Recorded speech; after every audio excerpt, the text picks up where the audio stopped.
Here. Sorry. Yeah, he's here. Okay. Thank you. So I'm part of the project called Changing the Story, right? I got that one correct. And I was thinking, I've been for the last 25 years been collecting, I don't know if I can use that term, been collecting stories. What I have been doing is actually co-collecting testimonies, not stories. In Spanish, when you use the term story, has a fictional connotation that simply is very difficult to use. So when I came into this project, I thought, well, I can actually show what Colombia is about and how complicated it is to collect stories in Colombia, and in general, which is the main question that I would like to pose here, how complex it is to collect testimonies. So let me begin by some issues regarding really the big question in this project, for me at least. What elements define the war and peace situation in Colombia today, and how do they affect our research agenda in specific areas?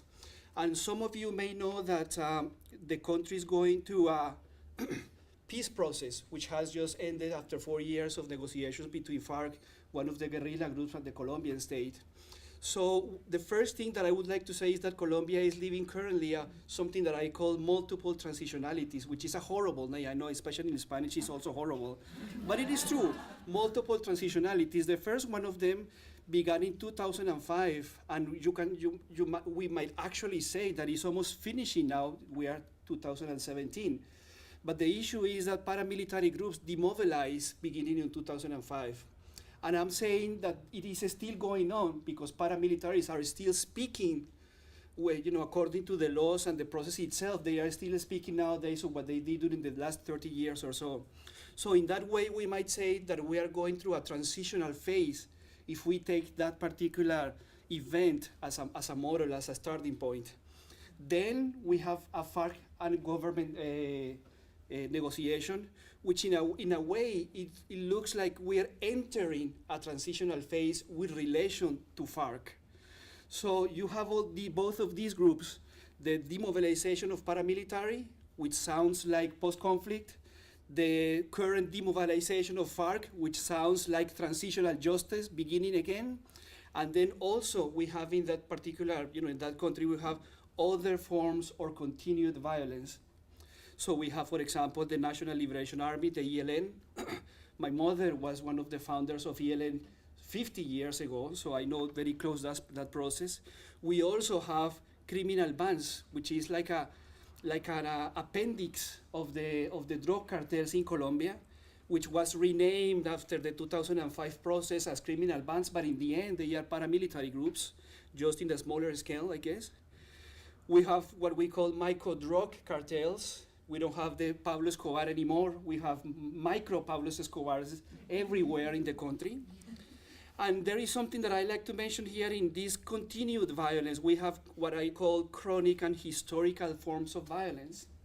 So the question that comes to my mind then, what is collecting testimony here? I mean, what kind of words, what kind of changing the story, in fact, are we talking about in this country where we have overposing or overlapping different forms of violence and therefore potentially different forms of narratives as well?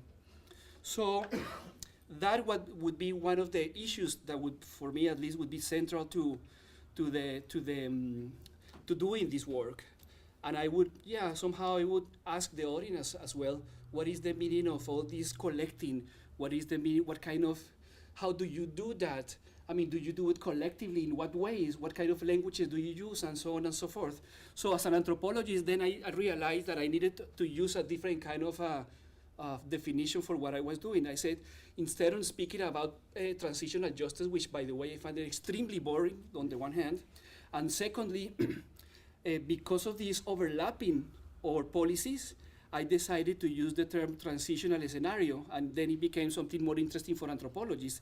Then I said, transitional scenario, by this term, I refer to the social spaces and their legal, geographic, productive, and even sensory devices that are the product of the application of what I call laws of national unity and reconciliation, which is, of course, a hypertext from South Africa, because I worked there for some time, and is characterized by a series of ensembles of institutional practices, expert knowledges, and global discourses that interact in a particular social and historical context, etc., etc., etc. So the question that I ask myself is, if collecting stories, if collecting narratives, if changing stories is a mixture of precisely institutional ensembles, international practices, expert knowledges, global discourses, therefore when we apply those things in different contexts and in a country that has overlapping so many forms of violence, therefore collecting narratives, collecting testimonies must be very different from doing in South Africa, from doing in Rwanda, from doing in Cambodia, and so on and so forth. Even the fact that we somehow share the same kind of underlying assumption that remembering is good, for example, that speaking about the past is good as well. So I just wanted to put this definition here and say that whatever we do, whatever we collect, whether those are stories, testimonies, or however you want to call them, given the changes and given the intersections of these discourses and these institutions, every historical experience for me is different. And so, bueno, I don't want to change into Spanish now. So based on that, I'm going just to jump on this one. Based on my previous definition, I said, okay, I'm going to invent a new concept. And I said, I'm going to invent a critical studies program on political transitions. And I just go over that because that is a long one. But there is one point that I like to address here, is the connections between development, transition, and global capitalism, which you, by the way, made me think a lot, because one of my arguments is that, this is a conversation much longer, of course, and much interesting, I guess. But for me, transitions, to some extent, contemporary transitions, I don't know if it overlaps with one of your phases, number 2 or number 3, with civil society and so on. I was thinking, to what extent transitions and societies in transitions are really a different chapter of colonial and post-colonial violence in any way. As I always say, there is no all transitions, South Africa, in Peru, in Guatemala, in Colombia, all transitions are at the end transitions towards global capitalism, even if they were, in any case, within the system. So it's just another way of saying the same or applying the same, concepts to a place. So this is so Colombia has a travel paradigm. In all this overlapping of social experiences, we have a highly complex land restitution program. Just to say that over the last year, only 152 land leaders have been killed. Why is that? Well, the government doesn't say much, because they are really trying to tell the good story about the Colombian transition now. But they have been killed, obviously, because in Colombia land is deeply monopolized. And therefore, anyone fighting against the monopolization of land is literally little by little being killed. So 150 people for the last year, it's a lot of people, I have to say. There is a fairly non-forced coca cop substitution policy. It was part of the agreements with FARC in this particular point, that any substitution of coca leaves would have to be done voluntarily. And what has happened is that the government has moved from the voluntary area to the involuntary and forced substitution coca crop policy. And that has produced massive social impact and massive social conflict as well. Something interesting as well. Again, the question here is, what is the meaning of changing the story? What is the meaning of collecting testimonies and stories and so on? So we have another point, that for a lot of people, indigenous peoples, Black Africans, Black Colombian people as well, they see development policies as continuations of violence. They don't see that as a radical change towards whatever past violence we had. They see continuations. And it's so obvious that entire regions in the country simply have been little by little depopulated by policies of development, because these were, especially in the Pacific, because these areas are going to be, the future of the economy of the new nation, by the way, coined by South Africa, the idea of the new nation as well. And so this is the cost that we have to pay in order to have a new nation. It's a development extracted, oil, gas, timber-oriented economy. An extractivist economy, the same one, I suppose. My ignorance in this theme is too much, but it's similar to the 19th century extraction of the African, the whole history of Africa is basically about extraction, by the way, perceived from the perspective of the Europeans, I guess. And so the consequence of that has been that there is the idea of what I call the global gospel of forgiveness and reconciliation, which is a term that I use that makes a lot of, sometimes people don't like it, but I think that's one of the underlying assumptions behind transitions, behind testimonies, behind gathering stories, is that we have to tell what happened, we have to sort of perform violence in order to forgive. And that has become an assumption so widely shared that nobody actually questions it. So again, what is testimony, what is sharing, what is story inside this particular gospel, global gospel of forgiveness and reconciliation? And last point I'd like to say, if I want to, see, it's amazing, I'm only in the third slide now. My God. And you said that you don't know what to say. Well, but I'm going to finish with this in any case.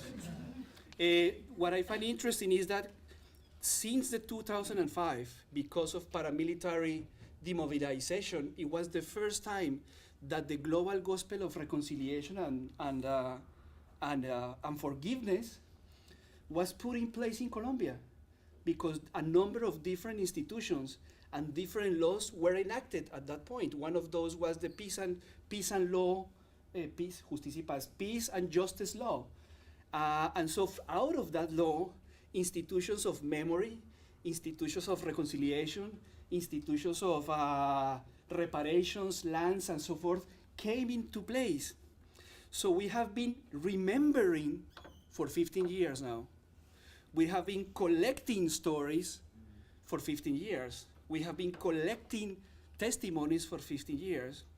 I used to work with the district's attorney, with the big institution there, just accompany them doing a work. I'm writing a book on disappeared people now. And I remember how the Fiscalia, the national attorneys, had in 2012 something around 10,000 DVDs. 10,000 DVDs, that's a number impossible to manage for any researcher, basically gathering the testimonies that were extracted from communities, from the legal processes, and from a number of different institutions. So then I asked myself, I mean, do we have to change the story? Do we still have to gather more testimonies? Do we have to still gather more, I don't know, narratives, let's say? And I don't know. To be honest, I have no idea. And I just question the very assumption that in order for a society to come or to transfer or to move from a violent context into a post-violent context, that we actually have to gather more stories, and that we actually have to gather more testimonies. I understand the necessity of that at one point, when it becomes an industry, because I think that transitional justice, in some senses, it is an industry. It is the industry of the nunca jamás, you would say in Spanish, the industry of ever, never, ever, would you say that?